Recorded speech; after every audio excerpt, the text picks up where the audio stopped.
10월 29일 KMA 뉴스브리핑 시작하겠습니다. 대한의사협회가 독감 백신 접종을 내일부터 다시 하기로 결정했습니다.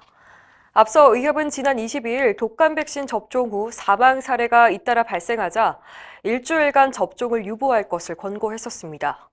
의협은 어제 상임이사회를 열어서 독감 유행 시기가 다가오고 있고 현재 지속적인 조사가 이뤄지는 상황을 감안해서 백신 접종을 재개하기로 결정했습니다. 다만 독감 백신과 사망 사이에 인과관계가 없는 것이 아니라 아직 밝혀지지 않았다는 게 공식 입장이라고 강조하고 현 상황에 대해서 안일한 인식을 갖지 말 것을 정부에 주문했습니다. 특히 의료진과 국민이 안전하게 예방접종을 할 수 있도록 부작용 신고센터와 보상체계를 개선하고 노령과 고위험 환자 관리를 강화하라고 요구했습니다. 국민에게도 접종 후 30분간 의료기관 안에 머물면서 경과를 관찰하고 이상 증상이 발생하면 즉시 진료받을 것을 당부했습니다. 국정감사를 마무리한 국회가 내달부터 법안 심의에 들어갑니다. 의료계가 반대하는 법안들이 줄줄이 상정될 예정이어서 갈등이 우려됩니다. 우선 의료인의 면허 관리를 강화하는 법안들이 있는데요. 특정 범죄를 저지른 의료인의 면허를 취소하도록 하는 의료법 개정안이 대기 중입니다. 또 실손보험 청구를 의료기관이 대행하도록 의무화하는 보험업법 개정안도 의협의 강한 반발 속에서 국회 심의를 앞두고 있습니다. 이 밖에도 건보공단 직원에게 의료기관 압수수색 등을 할 수 있는 특별사법경찰권을 부여하는 특사경법, 또 수술실 CCTV 설치 의무화법도 있습니다. 특히 의료계 청파업의 단초가 되었던 공공의대 신설법과 지역의대 정원 확대를 위한 법안도 심의 과정에서 치열한 공방이 예상됩니다. 방금 말씀드린 실손보험 청구 간소화 방안에 대해서 의협은 반대 입장을 분명히 하고 있습니다.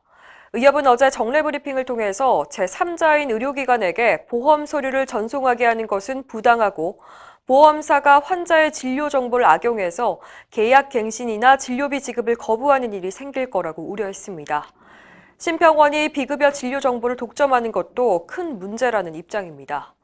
강원도 의사회도 성명을 내고 실손보험 청구 간소화는 국민의 권리를 침해하고 의료기관에는 일방적인 부담을 안기며 결국엔 민간보험사만 이득을 얻게 될 거라고 꼬집었습니다. 의사면허 신고부터 유지까지 의료계가 주도하는 기구, 가칭 대한의사면허관리원이 그 윤곽을 드러냈습니다. 어제 의협이 공개한 조직도를 살펴보면 최고 의결기구인 이사회 산하에 등록위원회와 자율규제위원회, 교육위원회, 국제협력위원회, 그리고 운영위원회가 있습니다. 의사면허관리원은 회원 등록과 취업 신고를 관할하고 비윤리적인 의사에 대한 규제와 의사면허 유지를 위한 보수교육 등의 업무를 맡게 됩니다. 이 같은 독립적인 조직을 통해서 의사면허 관리의 자율권을 확보한다는 계획은 이번 의협집행부가 임기 초부터 추진한 사안인데요.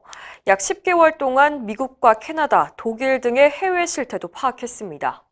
의협은 조만간 운영 규정을 만들어서 의사면허관리원의 본격적인 가동에 들어갈 계획입니다. 리니언시 제도라고 들어보셨나요?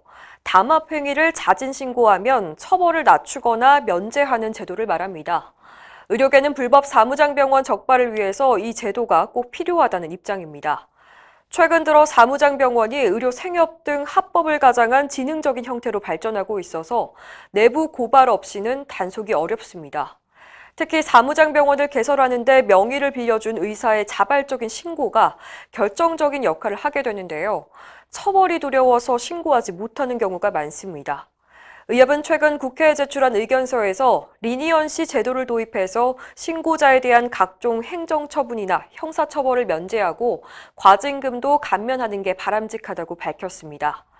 또 의료기관을 개설할 때 지역 실정에 밝은 시도의사회를 거치게 하면 사무장병원 개설을 원천 차단할 수 있다고 강조했습니다. 이상으로 뉴스브리핑을 마칩니다. 자세한 사항은 의협신문을 참고하시길 바랍니다.